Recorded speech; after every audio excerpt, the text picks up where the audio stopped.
idea, babe. Say, how about a... Ow! Does that answer your question, Buddy?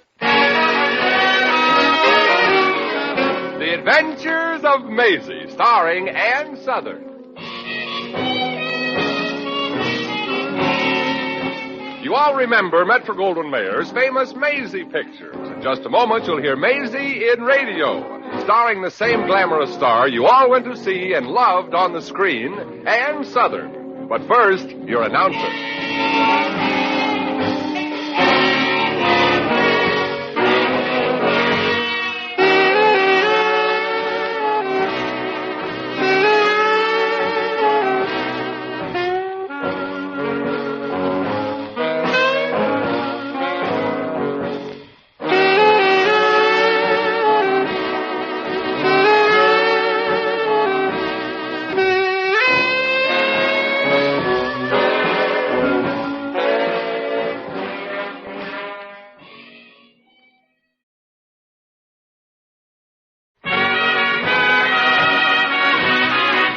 And now here's Ann Sothern as Maisie. Here by Maisie, like the fella said, Maisie Revere from Brooklyn. At present, I'm working in a coast fishing town as a taxi dancer in a dime a struggle joint. Being a taxi dancer's tough work. You're on your feet half the night, and the customers are on them the other half. And working nights like we girls do, we never have no time to read smart books and grab us a little culture. That's why we taxi dancers decided to form a book reading club, since we were all thirsting after knowledge. I was elected president and treasurer since I was the thirstiest, and besides, I thought up the idea. This afternoon is our weekly meeting in the dance hall, which the owner kindly allowed us to use after we threatened to walk out on him. You pardon me now. I gotta call the meeting to order. Ladies, come to order, please. Come to order, please, ladies. Ladies. Shut up. Oh. Well, now that's better. Ladies, I hereby call to order this meeting of the Hotcha Dance Palace Girls Book Reading and Culture of All Kinds Club. Will the secretary please read the minutes of the previous meeting? Ruby, stop soaking your feet in that basin and read the minutes. Oh, yes, Maisie. President. The last meeting of our club was called for 2 o'clock sharp, and at 4:30 everybody was here, except Bubbles Riley, who had a slight disagreement with her boyfriend and had to be taken to the hospital. Mm-hmm. And, ladies, I am glad to report that we sent one of our books to Bubbles in the hospital, and she read it from cover to cover, which is quite hard to do using only one eye. Okay. Yes. Well, you may continue, Ruby. We decided we should have a guest speaker at our next meeting, and we all agreed that the guest speaker should be District Attorney Newberry, because he's the only one we could get to come. District Attorney Newberry... Thank you. Ladies, I'm honored to have been asked to address... Oh, well, not yet, Mr. Newberry. First, I got to give the report on the book. Well, Mr. President, I'm a very busy man. Oh, sit down already. Yeah, sit down. Come on, Maisie, how was the book? Was it, you know... Girls, if you read that book, it would shock you. You promise, Maisie? Oh, heavens. And it should absolutely not be bought by our club. Ladies, that book is everything the report said it was. Are you sure, Maisie? Well, sure, I'm sure. I read it 3 times. Would you believe it? On the very first page. Yeah.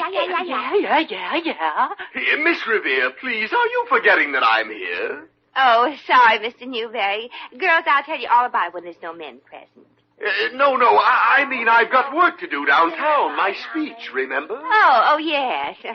Ladies, since we should all know what's going on in this town, because being civic-minded is cultural like anything, I have invited for our guest speaker none other than the district attorney of our fair city, Mr. George Newberry, who will tell us some things that we should know while we're waiting for the refreshments. Mr. George Newberry. Thank you. Ladies, I don't want to waste much of your time. Oh, waste as much of it as you like, Mr. Newberry. Nobody's leaving until the coffee and sandwiches. That's nice. Ladies, Shirley, please do not whisper while our speaker is talking. That is very lousy manners. Yes, lousy. Ladies, I'm sorry, Maisie, Your Honor. I was just telling Flossie here the scandal about Dixie LaRue.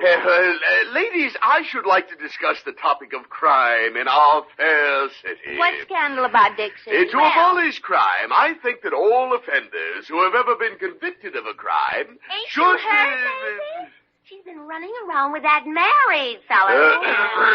Every offender who has been convicted... You mean Nick Norton, Shirley, that they're masseur? Oh, well. Every convicted criminal of a crime, no matter... Well, I never liked that Monsieur. He always rubbed me the wrong way. Say, Cheryl, what does his wife say? Well, I know I shouldn't say this, but Miss Revere, do you want to listen to what I have to say, or would you rather hear a lot of gossip? Oh, do you know any, Mr. Newberry? You know, ladies, the convict in our city is a menace.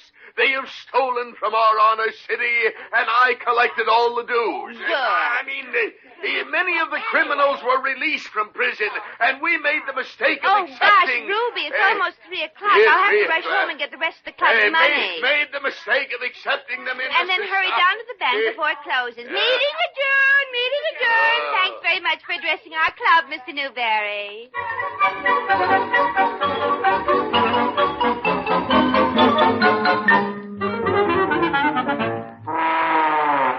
$85.90, $95 a dollar.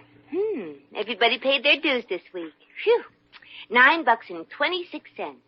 Not bad for only 2 months.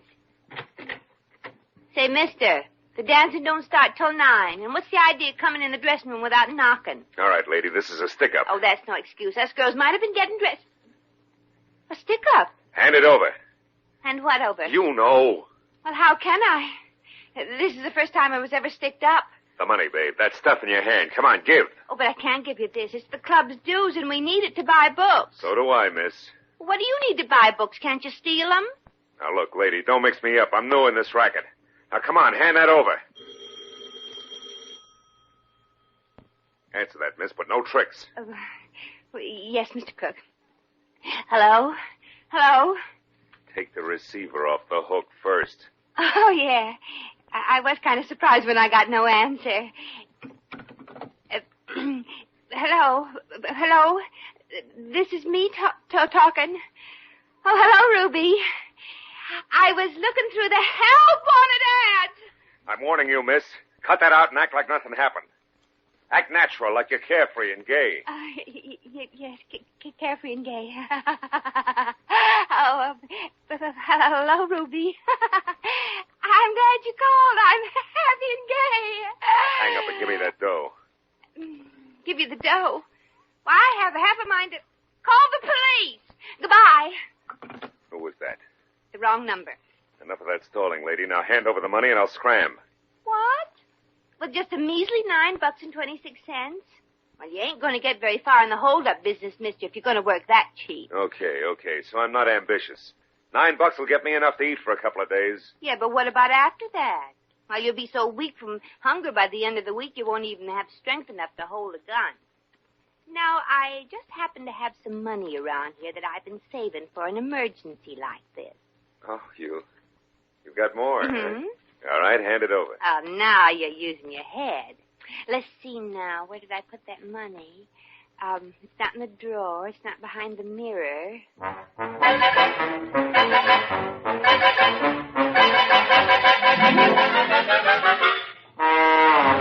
No, it ain't in the top of this stocking and not in my shoe. Never mind, miss. I can't hang around here any longer. You've been 20 minutes trying to locate that dough. Well, don't be impatient, Mr. Crook. It must be around here somewhere.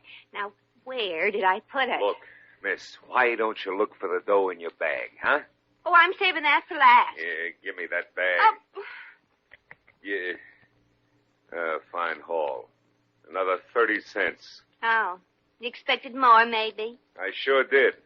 I thought there'd be at least $50 in there. And don't you think you don't deserve that much? You put in a full 20 minutes on this holdup. And during the day, too, when all the other crooks are sleeping. Measly 30 cents. Ah, and you expected $50. You got a pen, Mr. Crook? A pen? What for? Well, I'll write you a check for the difference. How do you spell your name? Oh, it's Johnson. Johtu. Oh, wait a minute. What am I doing? The cops. So long, lady. I'm sorry about taking your dough. Gosh. Funny thing, though. I hope he don't get caught. He's really a nice fella. Wasn't he?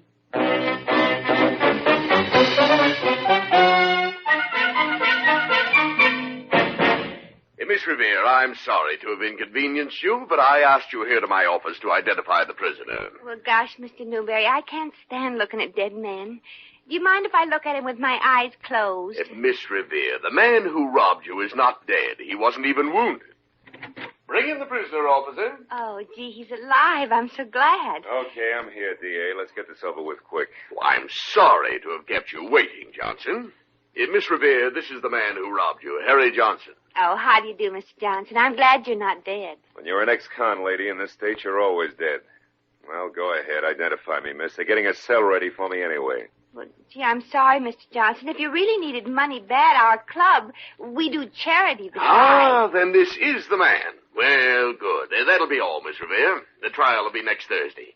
And, Miss Revere, I thank you from the bottom of my heart. What heart? All right, never mind the wisecracks, Johnson. I'll be back in a moment. Gee, I'm terribly sorry, Mr. Johnson. Can I do anything to help when you're in jail? Maybe bake a cake for your birthday and put a file in it? Oh, what's the use, miss? Once a crook, always a crook. But you didn't have to go back to being a crook.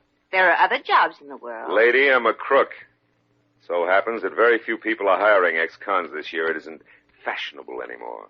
Well, you mean if somebody gave you a job, working days? I mean, you'd take it? Oh, just try me, lady. I mean, after the court tries me. You'll pardon a small joke. When you get through testifying against me, I'll have a steady job, all right? Making little ones out of big ones. Oh, but if I didn't, if I don't testify... Yeah, think, girlie, think. Little girls who tell lies don't go to heaven when they die. Oh, Mr. Johnson, I'm not going to heaven. What do you mean? I ain't saying, but where I'm going, even John L. Lewis can't pull out the coal miners.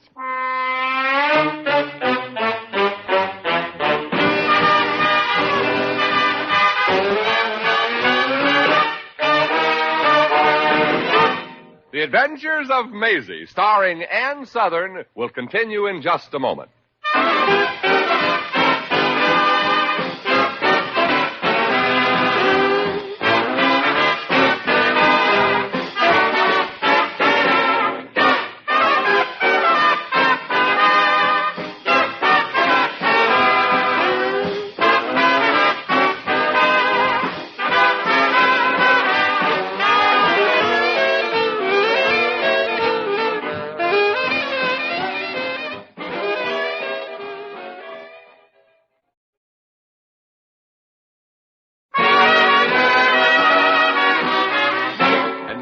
Back to Maisie.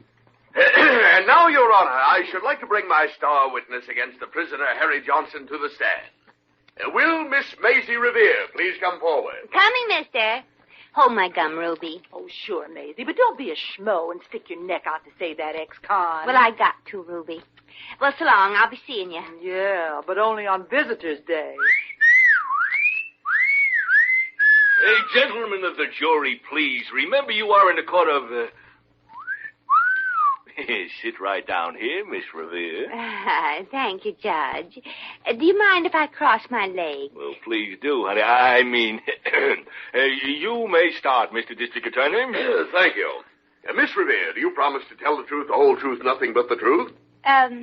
Must I, Judgy Wudgy? Well, miss, if you'd rather not, certainly you must tell the truth. Miss Revere, if you don't tell the truth, you yourself can go to jail. Okay, don't holler. I got good ears. I'll say, and the rest of you ain't bad.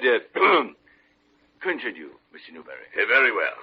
Miss Revere, is it true that just 1 week ago you were robbed and threatened with a gun by a man who was desperate enough to kill? I object. The prisoner can't object. He can so, too, can't he, Judgy Wudgy? Well, according to the law... I'm not doing anything tonight, Judgy. Objection sustained. There. Yeah, just because I don't have a lawyer. If the prisoner does not refrain from showing his contempt for this court, you shall have to leave. Gladly. So long, Judge. So long, Maisie. Goodbye, Mr. Johnson. Take care of yourself. Yes, and sit down, Johnson. You can't leave. You're the prisoner. Yes. Now, Miss Revere, on the night mentioned, you were robbed of a certain sum of money. Look around, Miss Revere. Do you recognize the man that did it? What man? I don't have very good eyesight, you know. That man sitting by the table. Well, what table? The one at the far end of the room. What room? Your Honor, if this woman can't see, how can she identify I it? object. So do I. It ain't nice manners to interrupt a person when he's speaking. Is it, Judge? Why, no. Emily Poe said, Miss Revere, this is a court of law. Yeah, and the judge doesn't know or care about manners. Hey, that's right. I what? Yes, Miss Revere, and I object to you wasting the court's time. All I want you to do is to identify the prisoner. What prisoner? Let's not go through that again. Hey, Johnson, come right up here to the witness stand. Now, Miss Revere, did you ever see this man before? Yes. Good. Now think. When did you see him before? Just a second ago. He was sitting over there. I object. Well, sure. Wait a minute. What are you objecting to? How do I know? I ain't a lawyer. Your Honor, I object to these obvious attempts to confuse the issue at stake. He's howling again, Judge. Yes, Mr. Newberry, continue with your questioning and let us try our darndest to control our nasty tempers, shall we? I'll give it my all, Your Honor. Indeedy, do I shall. Oh, let's get on with the case. I got a date this afternoon. I'm afraid your date will have to wait. About 20 years. You want to bet? I'll bet you $9.26. That's chicken feed. Maybe so, but that's all the money he stole. I mean, what was your question, Mr. D.A.? Miss Revere, upon your testimony and your testimony alone depends the conviction or release of the prisoner. Now, Miss Revere, look at the prisoner. I am. He's got such an honest face. Thank you, miss. Miss Revere, is this man guilty or not guilty? Oh, that's a silly thing to ask. Silly, my dear. Well, how can I tell if he's guilty or not until I've heard the evidence? Well, that's right, Newberry. How can she know it? Miss Revere, this has gone far enough. That's what I say. Give me that gavel, Your Honor. Oh, sure, here. Case dismissed, court adjourned. Yeah, but the trial isn't over yet. Why not? You don't have any witnesses against me? That's right. I'm the only one who knows he did it, and I don't even recognize him. She's got you there.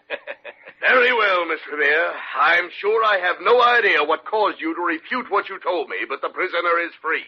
Yeah. Now I can starve to death an honest man. Oh, don't worry, Harry. We'll find you a job. Now, you'd better, Miss Revere. This man is a paroled convict, and if he doesn't get work, he'll be back in prison sooner or later. Once a convict, always a convict. That $9.26 can't last very long, you know. Oh, I don't know. I'm very thrifty. See, I knew he had some good points. And, Miss Revere, when Johnson goes back to prison, he's going to crack about you. And you know what you'll get for perjury. Oh, Mr. District Attorney, do you think your threats scare me? Do you think anything you said has worried me even the tiniest little bit? Frankly, I don't. Silly boy.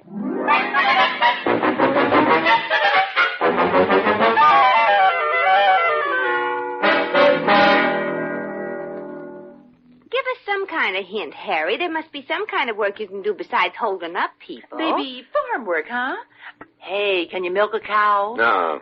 I wouldn't even know which faucet was for the cream and which was for the milk. Well, you could learn. Oh, no. I'm too nervous for that kind of work. Oh, too bad. You do need a steady hand to squirt the milk into them bottles. Yeah, the openings are so small. Well, look, didn't you learn a trade or something in prison? No. All I ever did there was walk. Up and down. Up and down. Oh, that's no good. We got enough pickets now. Say, here's an ad in the paper. Wanted, experienced English-type butler. Steady employment for the right man. Salary, no object. Apply, Mrs. Pruitt. Steady, huh? Harry, you ever buttled? Well, sort of, in jail. Every day at 5 o'clock, I used to serve afternoon bread and water. Well, get your hat, Harry. We're going down to Mrs. Pruitt's and sew up that butler's job. Are you kidding? Nobody hires ex-cons. Well, Mrs. Pruitt don't know you did time, And Harry. you'll never be able to tell. You could act like an English butler, can't you? Oh, definitely, madam. Don't you know? Shall we be off to Mrs. Pruitt? Yeah, let's go.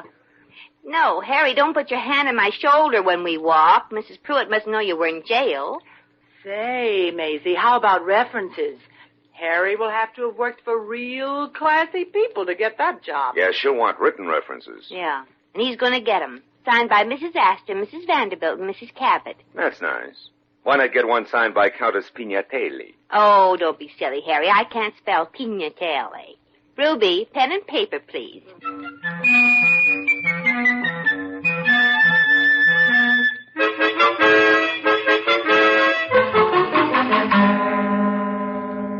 Well, these letters of reference are very flattering, Johnson. Very flattering. Thank you, Mrs. Pruitt.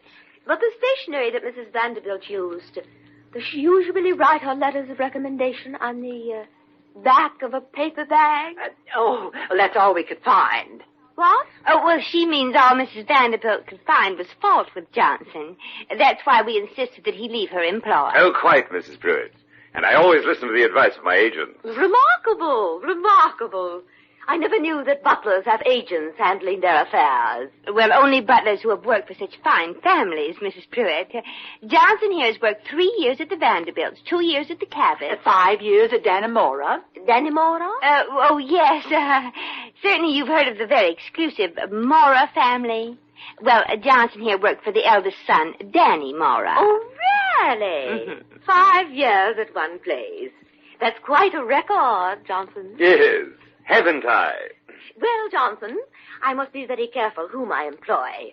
You see, I have some very valuable jewelry in my home. Oh, well, Johnson's very honest, Mrs. Pruitt. He never stole any jewelry in his life. And all I ask is a chance. To make good, I mean. Well, Johnson, I'm expecting guests for dinner, and I shall give you a trial.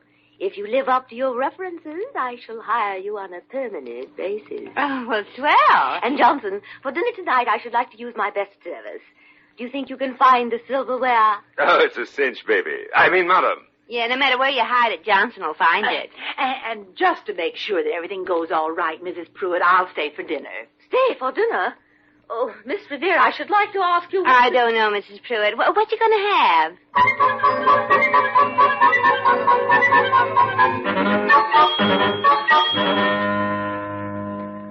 Hiya, Harry. Butch, how did you know I was working here? Oh, we always make an effort to see how the members of our mob are coming along. Since you've been in stir, Harry, we put in a research department. Now, look, Butch, I'm going straight. I'm through with you and the mob. Oh, it's too bad you feel that way about our happy little group, Harry. Because the fellas ain't through with you. We like you, Harry. Oh, Harry, don't stop. Hey, keep polishing that silverware. We hate the swipe tarnish stuff. I'm not swiping anything. You don't have to, Harry. I'll ring the boys to bring around the truck and relieve you of all the physical labor it takes. You can't do it, Butch. Mrs. Pruitt, trust me. Oh, that's just super, Harry. There's so many guys around that people don't trust. It gives us crooks a bad name. See you later, Jeeves.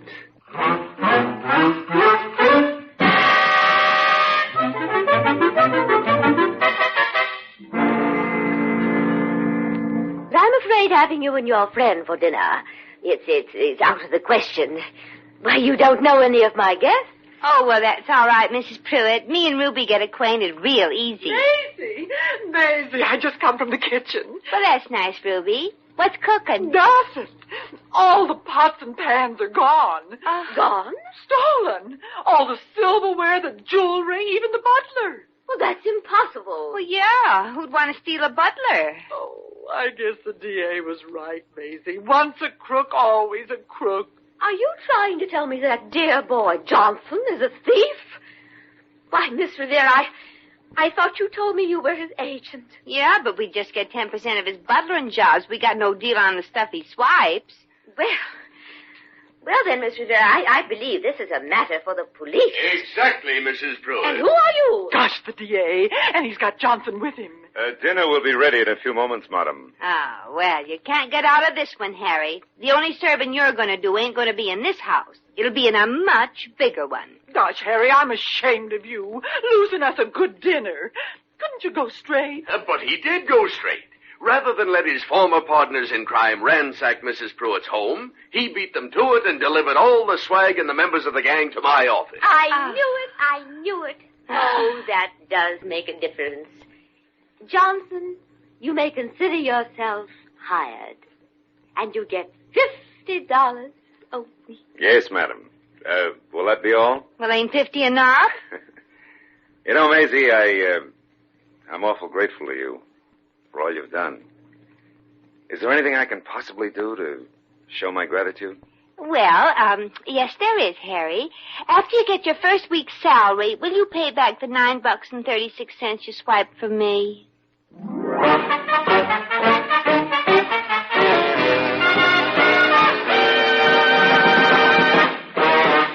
In just a moment, we shall return to the adventures of Maisie.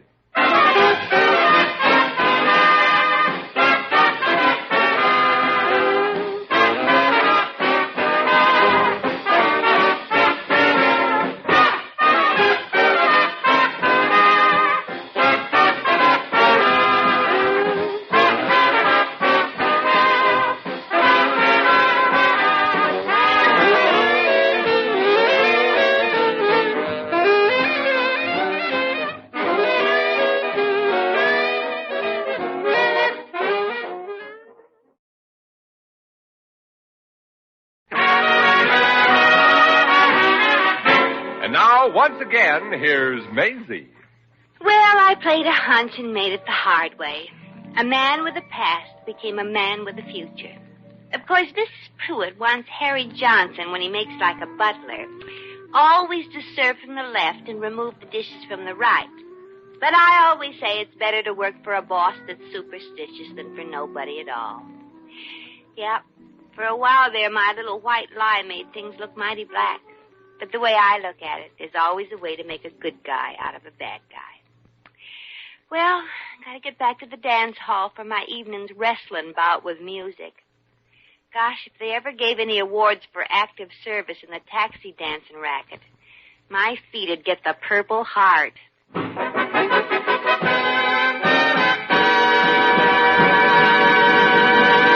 You've just heard The Adventures of Maisie, starring Ann Southern.